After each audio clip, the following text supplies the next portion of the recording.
सम्माननीय सभामुख महोदय, माननीय सदस्यज्यूहरू, केही दिन अगाडिको आत्मदाहको घटनाले नेपाल सरकारको गम्भीर ध्यानाकर्षण भएको छ। यस्तो अवस्था कुनै एउटा ट्रिगरिङ पोइन्टले गर्दा हुन्छ, तर त्यसको पछाडि ठुलो र लामो कथा लुकेको हुन्छ। यो एउटा प्रतिनिधिमूलक एउटा घटना हो, तर अहिले हाम्रो देशको एउटा प्रमुख समस्या यो पनि हो। तथ्याङ्कहरू हेर्दाखेरि म तथ्याङ्कहरू बताउन चाहिँ चाहिनँ, तर यसका पछाडिका कारणहरू जस्तै आर्थिक अवस्था, न्याय नपाएको अवस्था अथवा सामाजिक विकृति आदि कारणले गर्दा यस्तो घटनाहरू घट्ने गर्छन् र अहिले हाम्रो मन्त्रालयमा पनि धेरै यस्तो खालको गुनासोहरू आउने गर्छन्, एकदम रेगुलरी नै आउने गर्छन्।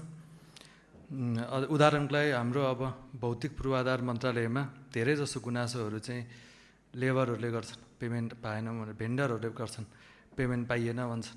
पेटी कन्ट्र्याक्टर गायब, उनीहरूको करोडौँ, कुनै कुनै केसमा त अरबौँ पनि भेन्डरहरूको फँसेको अवस्था छ। र हेलो सरकारमा, हेलो पूर्वाधारमा आउने 90% गुनासो वडा, स्थानीय तह र प्रदेश सरकारका आयोजनाहरूबाट भुक्तानी नभएको, सरकारले भुक्तानी नगरेको एउटा छुट्टै कुरा भयो। र त्यसमाथि सबैभन्दा बढी आउने भनेको कन्ट्र्याक्टरले भेन्डरलाई भुक्तानी नगरेको, लेबरलाई, र धेरै कर्मचारीहरू पनि आउनुहुन्छ र उहाँहरूले पनि यस्तै खालको धम्की दिनुहुन्छ हामीलाई कि आत्मदाह गर्छौँ, हामीलाई पैसा दिएन कन्ट्र्याक्टरले, दिलाइदिनु पऱ्यो भनेर आउनुहुन्छ। र यो केस एकदमै धेरै आउने गर्छ र यो अवस्था आज सिर्जना भएको होइन। आज हाम्रो सरकार भर्खर 3 महिना भयो, यो सरकारले यो अवस्था सिर्जना गरेको होइन। यो अवस्था विशेष गरी तथ्याङ्कै हेर्ने हो भने सबैभन्दा बढी लास्ट 8 इयर्सको तथ्याङ्क हेर्दा चाहिँ यो सुसाइडको घटना पनि बढेको छ र यस्तो खालको समस्याहरू एकदमै बढी देखिएको छ। अहिले हामीले सबै तथ्याङ्क पनि अध्ययन गरेको थियौँ। अहिलेको बजेट बनाउने बेलामा, अहिलेको नीति ऐनहरू सबै संशोधन गर्ने बेलामा पनि हामीले सबै कुराहरू अध्ययनै गरेको थियौँ। तर हामीले अध्ययन गरे पश्चात हामीले केही सुधारको कुराहरू, हामीले ऐनहरू पनि परिवर्तन गरेको थियौँ। यसैलाई सम्बोधन गर्नको लागि, यस्तै अवस्थालाई सम्बोधन गर्नको लागि पुरै समग्र राज्यकै आर्थिक अवस्था र अहिलेको जुन अवस्थाको विषयमा हामी यहाँ चर्चा गरिरहेका छौँ, त्यसलाई सम्बोधन गर्नको लागि हामी समाधान दिन्छौँ।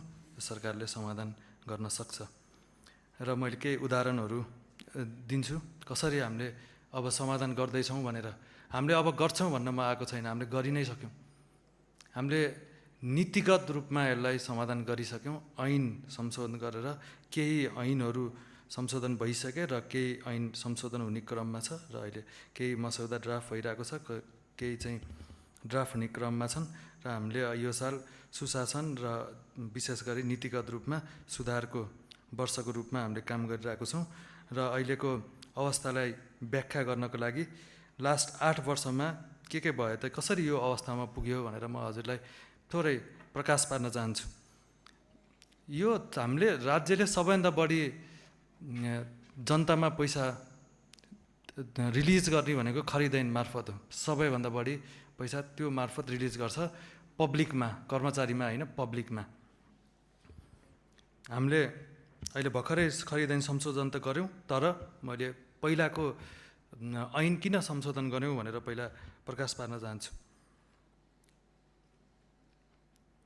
कन्ट्र्याक्टरहरूले एकदमै धेरै लो बिडिङ गर्ने कम्पिटिसन चल्यो। यो कहिलेदेखि चल्यो भने सङ्घीयता आउने बित्तिकै स्थानीय तहले घ वर्गको लाइसेन्स दिने अधिकार पायो र देशैभरिबाट 13,000देखि 32,000 केही वर्षमै कन्ट्र्याक्टरहरू बढे।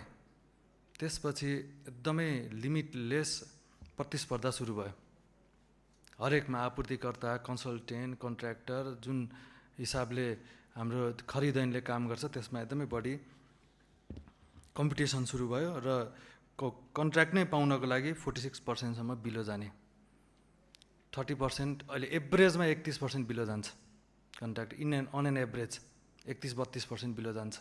त्यसले राज्यलाई फाइदा त भयो, तर देशको सबै व्यवसायी, उद्योग, कर्मचारीदेखि लिएर नागरिक सबैजना त्यसबाट सफर भयो। हामीले यसलाई अहिले खरिद ऐनलाई 2074 सालदेखि यो विषयमा डाइलग गर्दै आएका थियौँ, चेन्ज गर्नुपर्छ यो खरिद ऐनले हाम्रो देशलाई चाहिँ पछाडि धकेल्दैछ भनेर त्यति बेलादेखि कुरा उठ्दै आएको थियो, तर कसैले पनि खरिद ऐन चेन्ज गर्न सकेन र हाम्रो सरकारले आएको 100 दिनभित्र खरिद ऐन चेन्ज गरेकै हो। र के चेन्ज गर्यो, त्यसले कसरी निकास दिन्छ पनि मैले प्रकाश पार्छु। यो लो बिडिङको कारणले गर्दा के समस्याहरू आयो भने, आजभन्दा 10 वर्ष अगाडि जति स्यालेरी थियो बजारमा, मार्केटमा स्यालेरी वृद्धि भएन, इन्फ्लेसन एकदमै धेरै भयो, तर आय आर्जन धेरै भएन।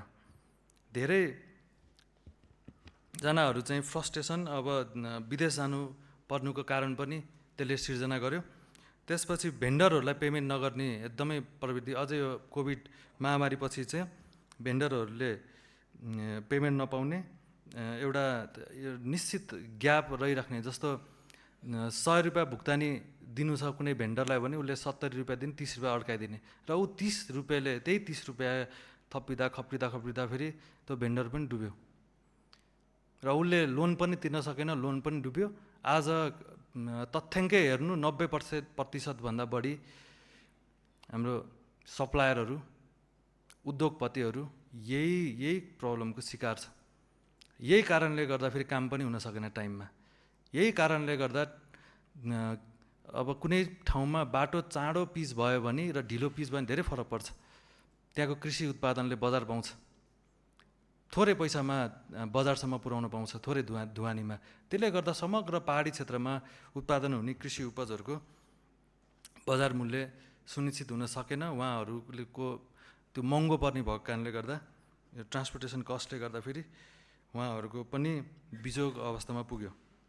र यो आजको कुरा गर्दै छैन मैले, विगत 15-16 वर्षदेखि लिएर अहिलेको अवस्थासम्म पनि त्यही नै छ।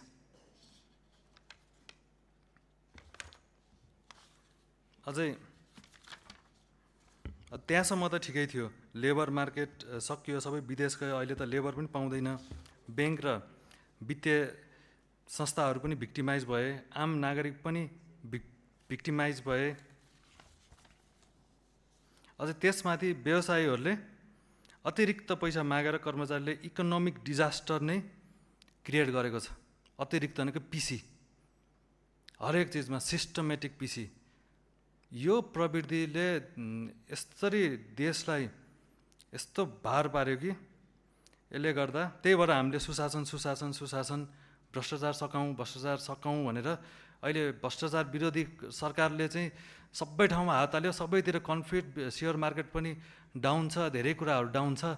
कारण भनेको अहिले सरकारले हरेक ठाउँमा कुशासन भएको हरेक ठाउँको घाँटी निमटेको छ, हरेक ठाउँलाई निगरानीमा राखेको छ। त्यही भएर यो अवस्था देखिएको, तर एकदमै टेम्पोररी हो। अब यो कसरी निकास पाउँछ त? हामीले यसको निकास दिइसक्यौँ। हामीले अस्ति र खरिद ऐन संशोधन गरेको छौँ, त्यहाँदेखि एभरेज बिडिङ पास गरेको छ सर्वसम्मतले यो सदनले। एभरेज बिडिङ भनेको हाम्रो लागि, हाम्रो बुझाइमा, हाम्रो देशको आजसम्मको सबभन्दा ठुलो क्रान्ति हो। हाम्रो बुझाइमा चाहिँ कसरी क्रान्ति हो यो भनेर भन्छु मैले। अहिले हामीले अन एन एभरेज, अहिलेको खरिद ऐनले के व्यवस्था गरिदिएको छ भने 30% भन्दा बिलो हाल्ने समावेश नै आउँदैन, भनेको प्रतिस्पर्धामै आउँदैन। त्यो भन्दा बाहेकको लागि चाहिँ एभरेज भनेको 1 देखि 30 मान्नु, मिडल पोइन्ट भनेको 15 भयो, र 15 देखि सबभन्दा नजिक जसले अङ्क हालेको छ त्यसले कन्ट्र्याक्ट पाउँछ। भनेको 14 अथवा 17 छ भने 14ले कन्ट्र्याक्ट पायो, अथवा 15 देखि सबभन्दा नजिक 13, उता चाहिँ 16 छ भने 16ले पायो। यसरी सबभन्दा नजिककोले पाउँछ। त्यो व्यवस्थाले के परिवर्तन गर्छ त? यसले एउटा प्रतिस्पर्धामा चाहिँ जो कन्ट्र्याक्टरहरू त अहिले सबैजना स्किपलर हुनु, यस्तो 32,000 कन्ट्र्याक्टर हुनुहुन्छ अझै कन्ट्र्याक्टरहरू, आपूर्तिकर्ता, कन्सल्टेन्ट, अन्य सबै खालको काम गर्नेलाई पनि समावेश गर्न चाहन्छु। र धेरै जसो हाम्रो मार्केटमा फ्लो हुने, रोटेट हुने पैसा चाहिँ यही ऐनमा डिपेन्ड हुन्छ। यसले हाम्रो मार्केटमा पैसाको फ्लो बढाउँछ,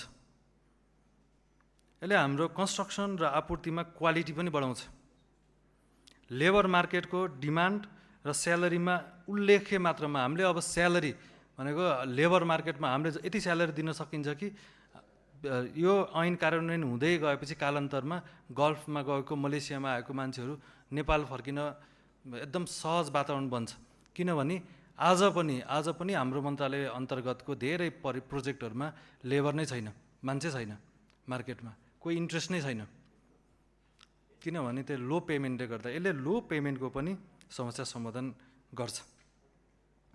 र यसले जो लोन लिएर व्यवसाय चलाइरहेको, बिजनेस चलाइरहेको, उद्योग चलाइरहेको उहाँहरूलाई पनि हामीले यति मार्केटमा पैसा फ्लो गर्छौँ कि हिजो भन्दा करिब हिजोकै खर्च मात्रामा हामीले हिसाब गऱ्यो भने करिब 60 देखि 70 अर्ब पैसा हामीले एक्स्ट्रा हामीले मार्केटमा फ्लो गर्छौँ। त्यसले सबै खालको उद्योग व्यवसायीहरूदेखि लिएर कर्मचारी, लेबरदेखि लिएर हरेक वर्गको कन्फिडेन्ट र हरेक वर्गको अहिले जुन समस्याहरू छ त्यसलाई समाधान गर्छ। व्यापारी, उद्योगपति, निर्माण व्यवसाय, आपूर्तिकर्ता, ब्याङ्क आदिलाई हौसला पनि यसले प्रदान गर्छ। निर्माण समयमै सकिँदा फेरि आम नागरिकको जीवनमा पनि उल्लेख्य मात्रामा सकारात्मक असर पनि पुग्छ। किसानले पनि पैसा कमाउँछ। बाटोको निर्माण चाँडो भयो भने अथवा हामीले सकेसम्म यो ट्रान्सपोर्टेसन फेयर एकदम उल्लेख्य मात्रामा घटाउन सक्यौँ भने किसानले नै पैसा कमाउँछ। ओभरअल देशको इकोनोमिक नै रिभाइभ गर्नको लागि मद्दत गर्छ र यो काम हामीले गरि नै सकेको छौँ। यति मात्र होइन, पूर्वाधार विकास मन्त्रालयले अबको 3 वर्षमा 1270 अर्ब पैसा मार्केटमा पठाउने योजना बनाइसकेको छ। हामीले अहिलेको कन्डिसन जुन हामीले अहिले डिस्कस गरिरहेको छौँ, के छ मार्केटमा, यो निराशा आजको हामीभन्दा अगाडिको धेरै सरकारहरूले थुपारेको समस्या समाधान गर्नको लागि मद्दत पुगोस् भनेर हामीले मार्केटमा 1270 अर्ब हामीले रिलिज गर्दैछौँ यो 3 वर्षमा। र अहिले प्रस्तावित इन्फ्रास्ट्रक्चर डेभलपमेन्ट फन्ड, यो अल्टरनेटिभ फन्ड, यो अहिले हालको TDF मार्फत पनि थप कम्तीमा 3 खर्बदेखि 5 खर्बसम्म हामीले अरू थप अतिरिक्त पैसा हामीले मार्केटमा पठाउने तयारी गरिरहेको छौँ। त्यसमा हामी काम गरिरहेको छौँ। यसले अझै मार्केटमा पैसाको रोटेसन बढाउँछ, स्यालेरीहरू बढाउँछ, इन्कमहरू बढाउँछ। यसले थप सहज गराउन मद्दत गर्छ। यो हाम्रो मन्त्रालयको, यो मैले चलाउने मन्त्रालयको मात्रै मैले कुरा गर्दैछु। यस्तै अर्थ मन्त्रालयले, उद्योग, श्रम, ऊर्जा मन्त्रालय लगायत सबै मन्त्रालयहरूले यसरी नै आफ्नो नीतिगत सुधार र रूपान्तरकारी यो कामहरू उहाँहरूले अगाडि बढाउनु भएको छ र यो रूपान्तरण हामीले 100 दिनमै गरिसकेका छौँ। 100 दिनमै। त्यसैले आशावादी रहनु होला, देश परिवर्तन हुन्छ। र अरू विषयहरू पनि उठेको थियो ट्राफिक नियमको विषयमा। अब ट्राफिक नियमको विषयमा धेरै टिका टिप्पणीहरू आयो। अहिले मैले तथ्याङ्कहरू मार्फत ट्राफिक नियमन किन जरुरी छ म बताउन चाहन्छु। र यहाँ धेरै भ्रमहरू छर्नुभयो क्या, एकदमै भ्रम पनि यति भ्रमित बन्नुभयो आफै, र सबै दुनियाँलाई नै भ्रममा राख्नु भएको छ मान्यज्यूहरूले, कोही मान्यज्यूहरूले। त्यो पनि मैले क्लियर गर्न चाहन्छु। विगत 5 वर्षमा टोटल एक्सिडेन्टको सङ्ख्या 1,25,564 जना वटा एक्सिडेन्ट रेकर्ड गरिएको छ विगत 5 वर्षमा। यो चाहिँ अब 2टा क्याटेगोरीको एक्सिडेन्टहरू छ। एउटा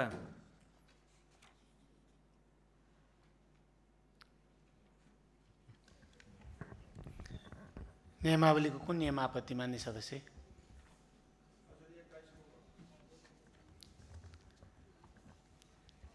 मान्य सदस्य एकछिन मन्त्रीजीको सकिएपछि गरौँ। मान्य सदस्यले 1 मिनेटभित्र राखौँ। मान्य मान्छे एकैछिन।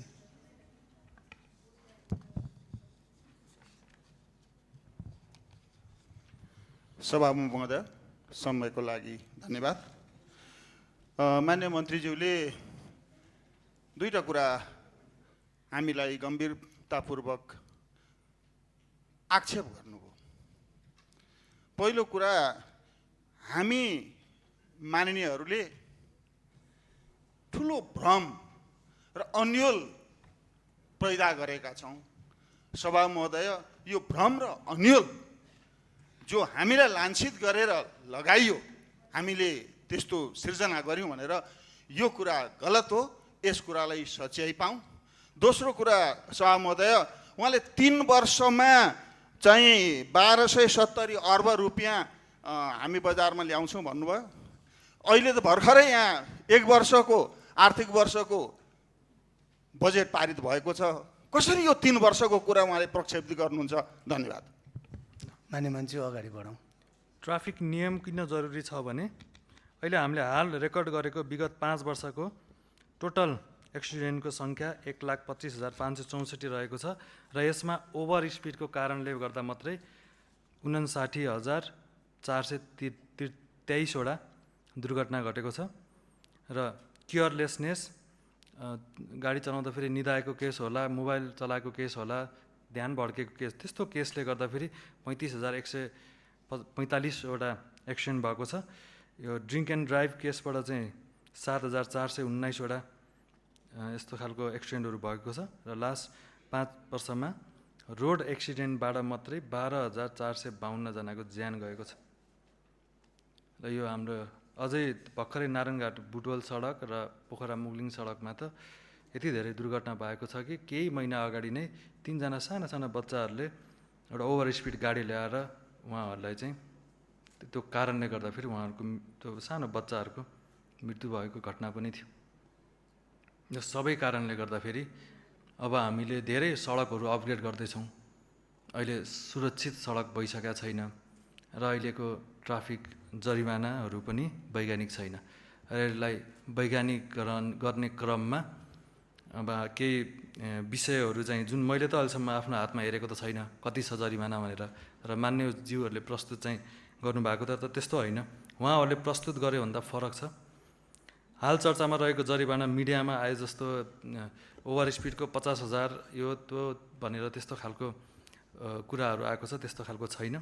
हामीले चाहिँ व्यवस्था अहिलेको अबको व्यवस्था चाहिँ कस्तो गर्न खोजेको छौँ भने रेन्ज भनेको स्पिडको इन्टेन्सिटी र रिपिटेसन। उदाहरण दिन्छु मैले ओभर स्पिडकै भनेको एउटा कुनै ठाउँमा 40 अथवा 30 किलोमिटर लिमिट राखेको छ भने, स्पिड लिमिट राखेको छ भने 35 अथवा 40 को स्पिडमा उसले ओभर स्पिडको कसुर पऱ्यो भने उसलाई 500 जरिमाना लाग्न सक्छ र त्यही ठाउँमा 100 को स्पिडमा आयो भने 5,000 लाग्न सक्छ।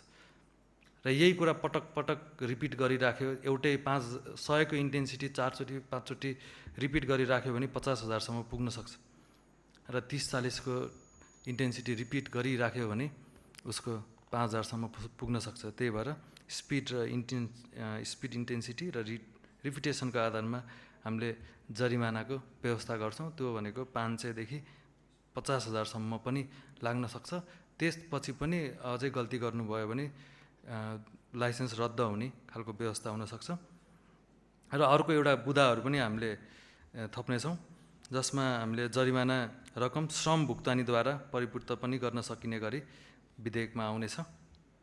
त्यो पनि हामीले तयारी गरिरहेको छौँ। र हाल हाम्रै यहाँ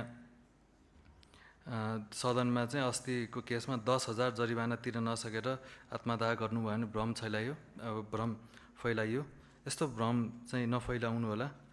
हामीले नागरिकलाई ट्रिगर गर्ने उस्काउने काम गर्नु हुँदैन।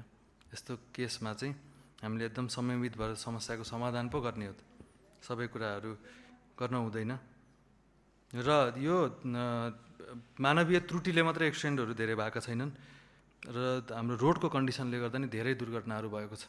धेरै अहिले सडकको कारणले गर्दा मात्रै, ओन्ली सडकको कारणले गर्दा मात्रै हामीले गएको 5 वर्षमा 2788 वटा दुर्घटना भएको तथ्याङ्क छ।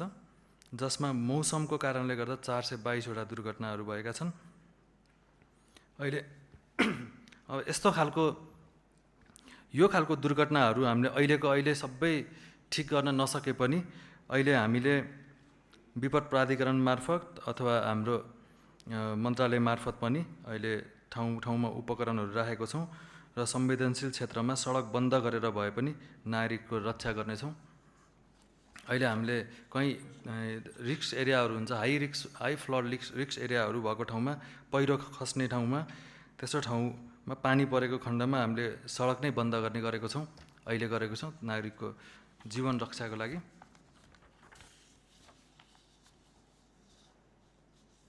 र यही केसलाई सम्बोधन गर्नको लागि नै हामीले अहिले पालिका केन्द्र र जिल्ला केन्द्रसम्मको सम्पूर्ण सडकहरूलाई चाहिँ 2 लेनमा विस्तार गर्नेछौँ भनेर बजेटमा घोषणा गरेको कारण पनि यही हो। किनभने हामीले बजेट मागको आधारमा गरेको छैनौँ, हामीले डेटा र मागको आधारमा गरेको छौँ। त्यही भएर नै यो सबै डेटाहरू अध्ययन गरेर नै अहिलेको ऐनहरू संशोधन भइरहेको छ, अहिलेको अवस्था मध्यनजर गरेर अहिलेको विधेयकहरू ड्राफ्ट भइरहेको छ र अहिलेको अवस्था र डेटाहरूलाई मध्यनजर गरेर नै अहिलेको बजेटहरू बनेको छ। र अरू पनि कुरा आएको थियो, कर्णालीमा सडक छैन र काठमाडौँमा मेट्रो चलाउने सपना बाँडियो भनेर पनि आएको रहेछ गुनासोहरू। र कर्णालीमा नै सबभन्दा बढी विपद, मलाई लाग्छ सबभन्दा बढी बजेट नै दुर्गममा छ, किनभने सबभन्दा कम बाटो नै त्यहाँ छ। जिल्ला केन्द्र पालिका केन्द्रले सम्बोधन गर्ने भनेको दुर्गमलाई नै हो। त्यही भएर कर्णालीमा एकदमै धेरै बजेट छ, त्यसमा ढुक्क रहनु होला। र काठमाडौँ मेट्रो प्राइभेट सेक्टरले बनाउँछ, त्यो पनि अहिले भर्खर बनाउँदैन, त्यसलाई धेरै टाइम लाग्छ, यसमा सरकारको लगानी हुने छैन। र हामीले अब सबै जुन ठाउँमा जे कुराहरू आवश्यकता हुन्छ त्यही हिसाबले नै राज्यले सोच्नुपर्छ र हामीले आजको अथवा अबको 10 वर्षपछिको मात्रै होइन, अबको 50 वर्ष, अबको 100 वर्षपछिको नि सोच्नुपर्छ। हामीलाई राइट अफ वेको पनि कुरा आइरहेको थियो, रेलवेको भयो, मध्य पहाडीको यता अरू कोरिडोर सडकहरूको पनि हामीले राइट अफ वे चाहिँ निर्धारण गर्नुपर्छ। पहिला निर्धारित भएको राइट अफ वेलाई संरक्षण पनि गर्नुपर्छ।